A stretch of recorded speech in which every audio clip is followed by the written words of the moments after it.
guys. Thank you for tuning in to another episode of the Black Millennial Wife. I'm Jet.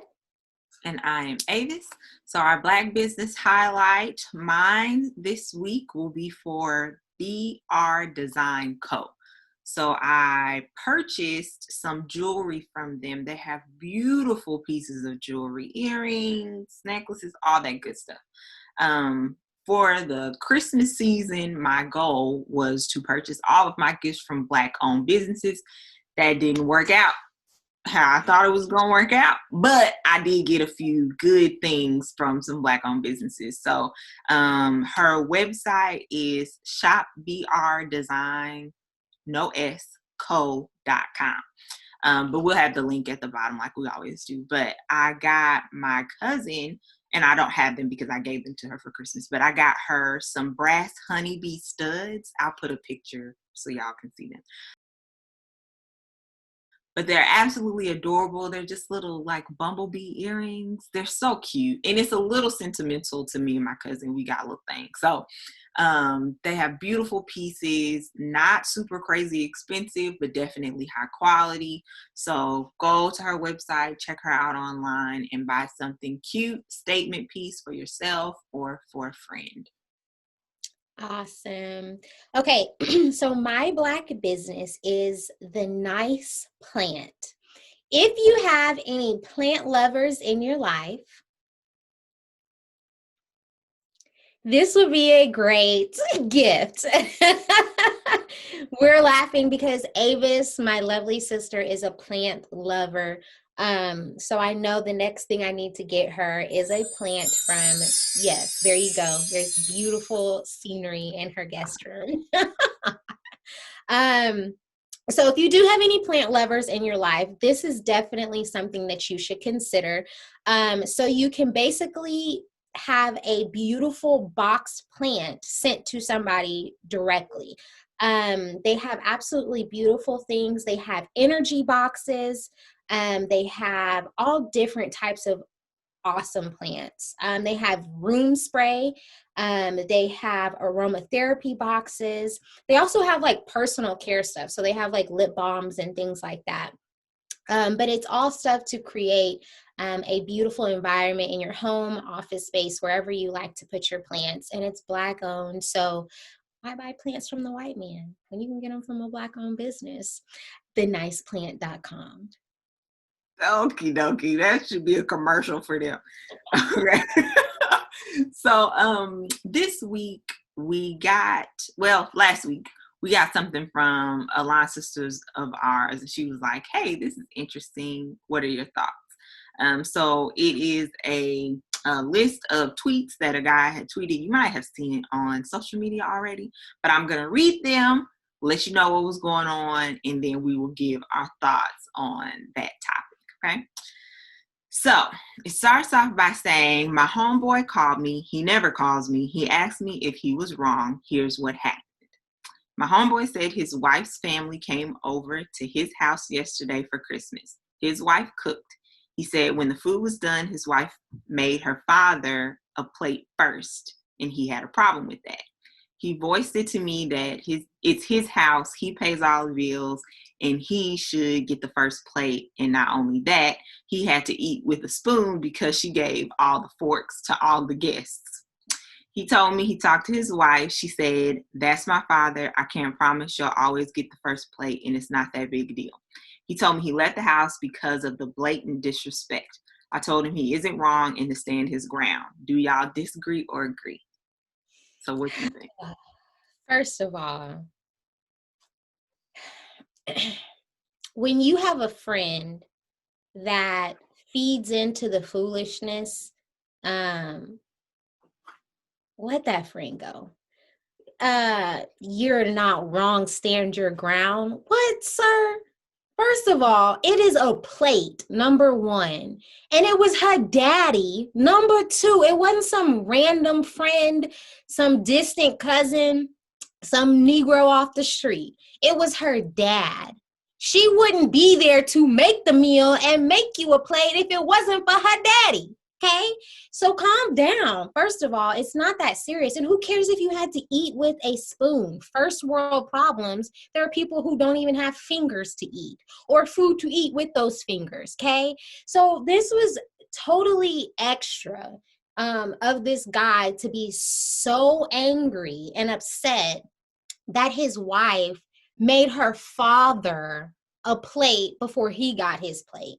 First of all, and it's also just kind of her to make your plate anyway, because you're perfectly able-bodied to get up and make your own plate. Now, the fact that women do that, I think is a kind gesture of women. It is not a demanding fact that I must make my husband's plate before I make anybody else's plate. I think that's stupid for you to even think that you must have your plate made before anybody else has their plate made. That's dumb. This comment and this question is stupid. How do you feel?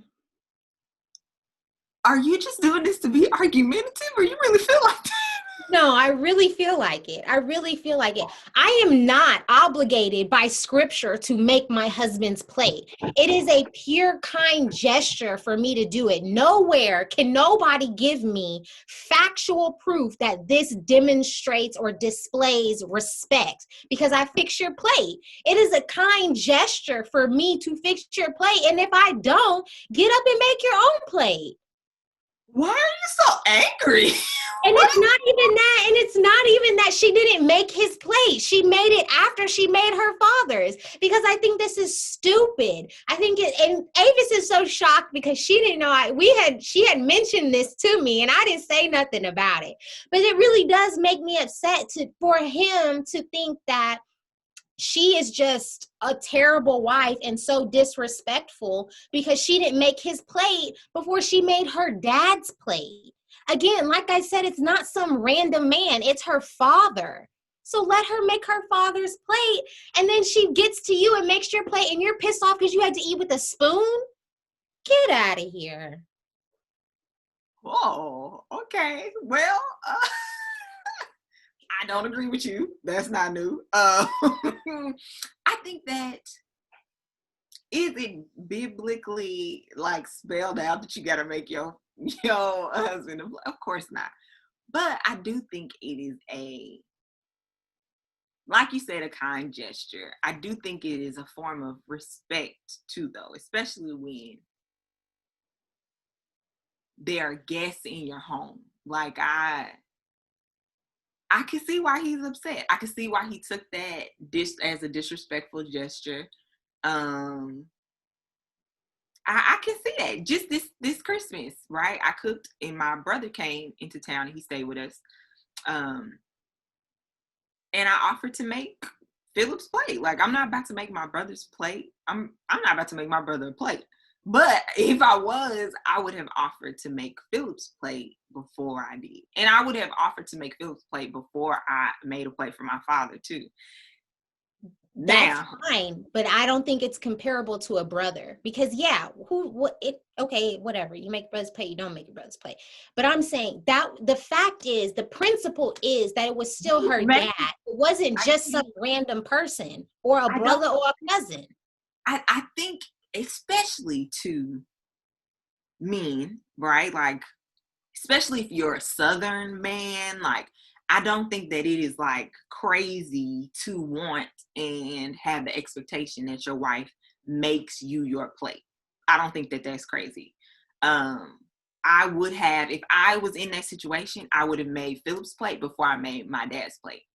And I don't think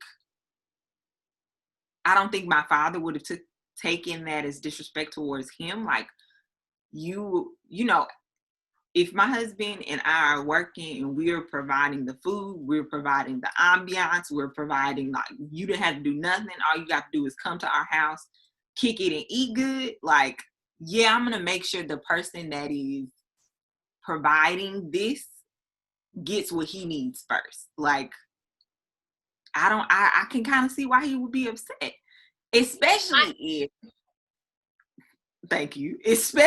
if they have that understanding, especially if they have that like, I used to not make Philip's plate because I didn't. see the point of it. But Phil did say, hey, I would appreciate it if you at least offered. Like, and I was like, okay, that's no problem. Like, thanks for letting me know. Obviously, that's something important to you. That's not like a lot of effort. Like, sure, I can do that. And so now I offer. Most of the time, he says no because he want to formulate his own plate the way he want to and not the way I think he, you know what I'm saying? But I could get why he would be upset. And I don't think her response was right neither. Like, to tell him, okay, you got a problem, whether it's wrong or right with Trey. You don't like how he did something. You bring it to his attention and he tells you it's not a big deal. You not gonna trip. You gonna trip. You gonna trip. Say you ain't gonna trip. You ain't got to give a whole lot. Just say, yeah, I'm gonna trip. I might trip. Okay. Might. All right, fine. You being stubborn now. But yeah, you gonna trip. Whether she thinks that it's right or not, your husband is bringing you something that bothered him, right? You should be at least receptive to hear it. You don't have to necessarily like change in a, like overnight, but she should have been like, oh, you know what? I ain't even think about it. To me, like, I just want to make sure my dad was good. Like, I see what you're saying. Not, oh yeah, you right, I'm a change. But to say it's not a big deal, you want to fight. If you saying it's not a big deal. I hear you. I do. And I would have fixed Trey's plate first, regardless. I don't really have a relationship like that with my dad for me to fix him a plate anyway. So this is neither here nor there when it comes to my personal life. I just feel like in general, the gesture of a woman fixing her husband's plate is a kind gesture. The idea that it has turned into an expectation for a Southern man or whatever kind of man, I think is unreasonable. It's not an expectation. Nobody is getting married or divorced over not having their plate fixed by their wife. It is simply a kind gesture. He was I think him bringing it to his wife was a positive action on his part. And I do agree that she responded in a way that was not conducive to foster communication in a marriage. Totally agree with that 100%. I do feel like if it was something that continuously happened and you feel some way about it, bring it up. If by chance one time, and we don't know the circumstances, if by chance one time his father-in-law came over and his plate got fixed after his father-in-law, I don't feel like it should be an issue. Now, if it is something that is perpetually happening and y'all spend that much time with your in-laws and she does that and you see that it's a pattern, cool, then let's talk about it. But if she just by chance at a barbecue fixed her father's plate before yours, I don't understand why it's such a big issue, because it's not mandatory that I do it anyway. If I did it, I did it. If I didn't, I didn't. You cannot tell somebody. You can't quantify somebody's issue for them. You're right. I can't, but I can also say, that if I'm speaking for my relationship, and I think in a marriage in general, you have to pick your battles. And I don't feel like a battle should be picked over something that's not even an issue. But see, that's not right. Why? I don't think it's an issue, so you shouldn't think it's an issue. It only happened once, and I don't think it's a big deal, so it's not enough for you to bring it to my attention. One time is all that it takes, and he thinks it's a big enough issue to bring it to you. You don't get to say, oh, that's not a big issue, we shouldn't talk about that, or that's not nothing. And that's exactly what you're saying. I hear you, Avis, and let me tell you why I'm saying that. Because as women, aren't we expected to not run our mouths all the time on everything that we think is an issue? Because then we become nags as wife. When we feel like something has happened and we bring it up, we're the ones as women who have to be the ones to say, oh, I'm not going to say anything because I don't want to be a nag. I'm not going to say anything because, oh, I've said something before. That is the role that we have. Yes, it is, Avis. I'm not saying that that is not the role, but you don't know what this man has not brought up before in the past. You don't know what battles he's decided to not fight. You're not in his head, and to assume that he is picking on something that is piddly to you because you don't think it's important and it shouldn't be addressed is not right. You don't know what he is. I'm not, but what I'm saying is we don't know anything in regards to the past. I'm speaking about the situation at hand. But that's my whole idea for the situation from what we were able to read is, in my opinion, for my husband, my life, my relationship, if I fixed my dad's plate before I fixed yours, so what? I don't feel like that's not conducive. That's not conducive to a healthy I wouldn't relationship. say that. But I also wouldn't expect my husband to go on a tantrum and call up his homeboys to get clarification that he was right and he needs to stand his ground over a plate being fixed.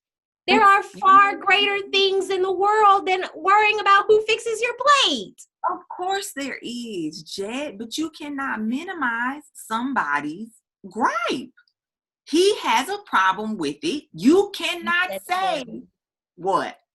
Gripe. That's all it is he's griping. There's no real issue or fundamental problem with the whole situation. You're wrong. I can't get with something being an issue if it's purely meant from originating from just something that somebody might happen to do because they're being kind. I can't say that, oh, this is going to become an issue because whatever. I can't even think of another example, but nonetheless, I can't see how it can become a real issue when it's not even something that is a fundamental principle or idea in life. Like respect in general, me yelling or cussing at you in public or something, I get. But me not fixing your plate? No, you can't convince me that this is something that is something real and an issue in a marriage. I cannot believe you. I'm a little disappointed, Jet. I'm gonna be honest. You are minimizing this man's feelings. That's what you're doing. It's not important enough. People in another country don't even got fingers. That's what you're telling him. What? It's an issue for him. It was an issue enough for him to bring it to his wife, and we don't know how he brought it to her. He could have flipped his, but it was an issue enough to bring to his wife, and it is his wife's responsibility to identify that this is something that's important to him, whether she feels like it's piddly or not, and respond accordingly. You don't get to tell me, and see, I feel like this is striking a chord for us personally. Well, I will speak for myself. It's striking a chord for me personally because I have gone to Philip in my marriage and say, hey, I don't like this, I ain't like that. And he minimized my issue. Oh, that ain't nothing. You tripping, that ain't nothing. Da, da, da, da. You don't get to tell me what's important to me. It's important to me. And when I say it's important to me, that means to some extent it needs to be important to you too. So you don't get to say, oh, it ain't nothing. People in Africa don't got fingers. You just, no, you don't get to do that. And if you really think that it's something that's not important, you need to find a better and more constructive way to tell me that. I agree with you. I do agree with the idea that it should not be minimized. No, I do. I do agree because I haven't necessarily had that issue with Trey, but it would frustrate me if my feelings weren't recognized. All I feel with regard to this is, yes, she did respond poorly. So I'm still on the same page with you at that. If Trey did bring something to me, I would not have responded and said that it wasn't that big of a deal. I wouldn't have even acknowledged that, like, my feelings of how I'm expressing right now, because that's just not how I handle my husband. If he brought something to me, I'm grateful that he brought something to me. I'll keep my feelings at bay because in the future, I want him to bring something to me again. So this is not my typical response that I would give if my husband brought something to me. I am just speaking from a sense of if I was girl chatting, talking to you, of how I would feel about it, because I don't feel like it's something that it's important. But would I verbatim to my husband say, this is not important? Why are you talking to me about this? It's my daddy, leave me alone. I would not say that to him. This is how the internal Jet feels, that's expressing how I would feel to share with a girlfriend, but I would not share it with my husband like that. If this was me, if I was this woman in this situation, I would say, I appreciate you telling me that. Thank you for letting me know. I will make sure and try to remember in the future that you would prefer for your plate to be fixed first. Then I'd get on the phone with you and say, that nigga done told me that he pissed off because I didn't fix his plate first, and I don't care what he got to say. It don't even matter.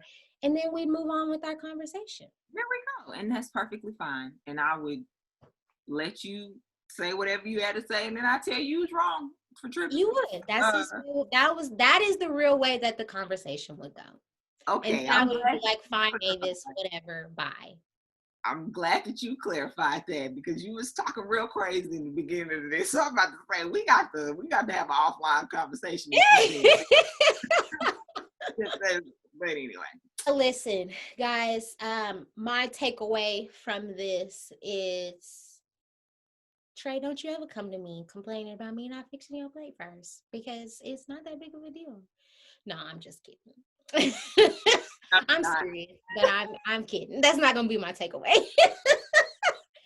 My takeaway from this would be to remember that, for me personally, if my husband does come and share something with me, to receive whatever it is, and in that, pick my battles. If I feel like it's a battle worth fighting, or I'm not even going to say that, not fighting. If I feel like it's a battle worth discussing, then by all means, I'm going to discuss it. But if I feel like that it's not a battle worth discussing, then I'm not going to do that. I don't want any unnecessary confrontation in my household. I don't want my husband to feel like he has to surrender in situations that build resentment. So I'm not going to pick every battle to have discussions about. If he shares something with me, I'm going to receive it. And then if I feel like I need to get something off my chest, I will most likely call Avis and get it off my chest, and then have to listen to her tell me I'm wrong. But then just hang up on her, because we're in two different cities. So it's easy. Okay. Hang up on me if you want to. Anyway, my takeaway is just be receptive to your spouse. Don't use your gauge as their gauge, because it's not going to be the same. Whatever you consider an important issue may be different from how they consider it. And so just remember that, and remember how you want to be responded to when you bring your spouse something that is important to you, or a sensitive topic, or a vulnerable spot for you. So that'd be it. Absolutely. All right. So let's wrap up this episode, how we won at adulting this week. So we all want to grow up. We all want to be adults. And then it happens, and it's much like 2020. And you're like, when's it going to end? So we want to celebrate when we are doing the best that we can as adults. So I would like to celebrate the fact that I won at adulting by basically like having my house in order post holiday. I'm not going into the new year trying to get everything straight and in order post vacation, and everything. Clothes are taken care of. The house is clean. And I'm starting off the new year with a fresh blank slate. And I'm so happy about it. It brings me so much peace to have peace and order in my household. So I am celebrating that, and I'm grateful for it, and all of that good stuff. So I won at adulting by, I really enjoy cooking. and I have a whole lot of time to do it, so I do it. But I am very proud of myself for cooking all of our holiday meals on my own. Um, all of it on my own. I come from an environment where the women cook holiday meals, like the men really don't participate at all. Um, and I used to try kind of when I was younger to like add something to the meal, just a little something, right? And like one year I made brownies for everybody in my family, and those brownies was as hard as a brick. They were so hard. And my family really like got on me about it. Like, it comes up every holiday gathering and everybody get a nice little chuckle off of it. It's fine. But I think that instance like stuck in my brain, and it made me like shy away from like taking on the responsibility of like learning how to cook like the family dishes that we make every holiday, like that kind of thing. But I've really been trying to embrace that. And this was the year where I cooked a full Thanksgiving meal, a full Christmas meal, and I'm making food for New Year's Day, New Year's Eve. And so I'm very pleased that everything came out good. I gotta call my aunt and let her know like I'm a grown up for real now. Like, I made a whole Christmas meal on my own. Everything came out good. Nothing got burned. So I feel very accomplished as like a woman in my family to be able to like handle cooking a whole holiday meal for family all by myself. Praise the mighty name of Jesus, because I ain't that girl. Okay, I still need to go over somebody's house and get a plate. But I'm proud of you. I really am, and I cannot wait until outside opens up 100% and COVID is gone, so I can come down and get a plate. Ma'am, Because you don't eat what I cook. You don't eat what I you cook, and get I'm some not. vegetables. Oh, you're right. You didn't even make no vegetables for with your New Year's dinner. With your New Year, I mean not New Year's, Christmas dinner. What She sent none. a list of what she cooks, and I said, okay, no vegetables. Got it. Duly noted. Duly None. Don't noted. need them. And I felt like crap the next day. That's all. Anyway, Hey, it's all right. It's the holidays. But thank you so much for tuning in to another episode of the Black Millennial Wife. don't forget to like, subscribe, share, and comment. Go to our website and sign up for our newsletter. We'll be sending something very shortly, if we haven't already by the time this episode posts. But go do that and you'll catch the next one. Thanks, everybody, and look out for our next episode on Friday.